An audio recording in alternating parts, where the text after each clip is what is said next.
बीज कभी नहीं मरता।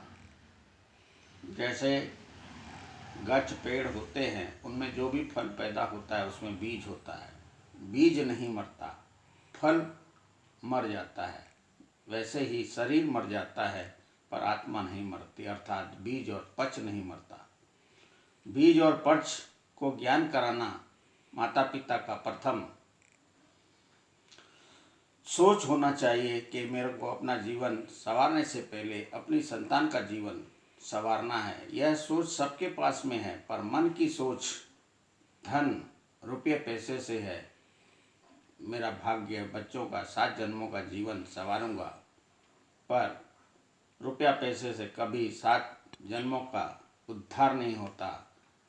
7 जन्मों का उद्धार ज्ञान से होता है, वह है आत्मज्ञान। मैं आत्मा का ज्ञान जो पाकर संसार रचेगा वो बच्चों का पतवार बनेगा। माझी के समान एक खाली नाव छोड़कर, तो खाली नाव में अगर हम छोड़कर बहाएंगे तो धीरे धीरे चलती रहेगी। वैसे ही बच्चे, हमारे बच्चे बिना पतवार के धीरे धीरे धीरे धीरे नदी में डूबेंगे कि पार होंगे, कोई भरोसा नहीं, क्योंकि नाव चलाने वाला पतवार नहीं, अर्थात ज्ञान नहीं। पतवार बिगर कोई नाव नहीं चल सकती और ज्ञान बिगर कोई इंसान नहीं चल सकता। इंसान भटकता है ज्ञान पाने के लिए, पर ज्ञानदाता कौन? जो यहाँ विश्व में जो ज्ञान की दुकानें खोलकर बैठे हैं, क्या वहाँ से ज्ञान मिलेगा? कभी नहीं मिल सकता। ज्ञान देता मैं आत्मा है, जो हर में रमन है। हर एक अपने आपे से ज्ञान पा सकता है जब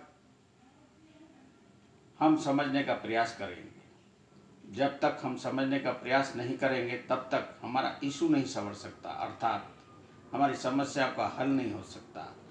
जो दुकानें खोलकर बैठे हैं वो अपना व्यापार चलाते हैं, पर किसी को ज्ञान नहीं देते। ज्ञान देने वाले स्कूल कॉलेज है, पर स्कूल कॉलेज भी जो ज्ञान कराते हैं विकास का कराते हैं, पर आत्मज्ञान नहीं कराते।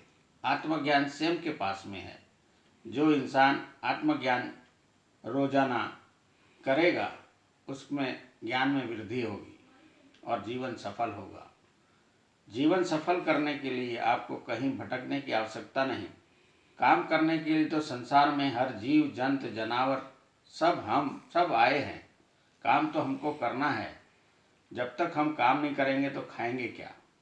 इंसान को हमेशा कार्य में अव्वल नंबर रहना चाहिए, क्योंकि जीवन पथ प्रथम ज्ञान काम से ही आरंभ होता है और न्याय दूसरा पथ होता है। दूसरा पथ न्याय होता है। न्याय है प्रथम रिश्तों की घनिष्ठता बढ़ाना, जोड़ में जोड़ बढ़ाना, एकता के सूत्र में बंधना और बांधना।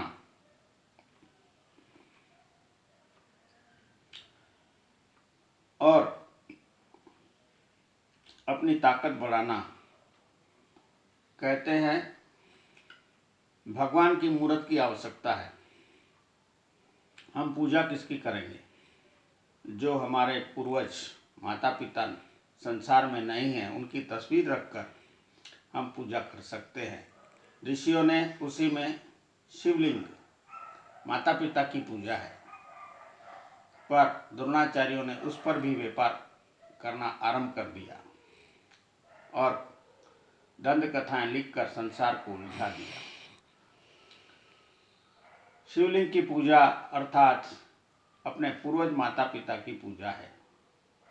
पूर्वज माता पिता की पूजा करना तो तस्वीर होना आवश्यक है। जब तक हमको यह ज्ञान नहीं होगा कि हम कहाँ से आए हैं, कहाँ हमको जाना है। हमको जाना होता है अपने संतान बीज के पास। हम आते हैं पूर्वजों से। पूर्वजों से आया हुआ व्यक्ति संतान वंश में बीज में फल के रूप में धारण हो जाता है। वही संतान हमारी दादा नाना बनती है। नानी बनती है, दादी बनती है। वैसे ही रिश्ते चलते हैं। जो इंसान रिश्तों में घनिष्ठता बढ़ाता है, वही इंसान अपना जीवन पथ बना सकता है और सुधार कर सकता है। जय माता पिता।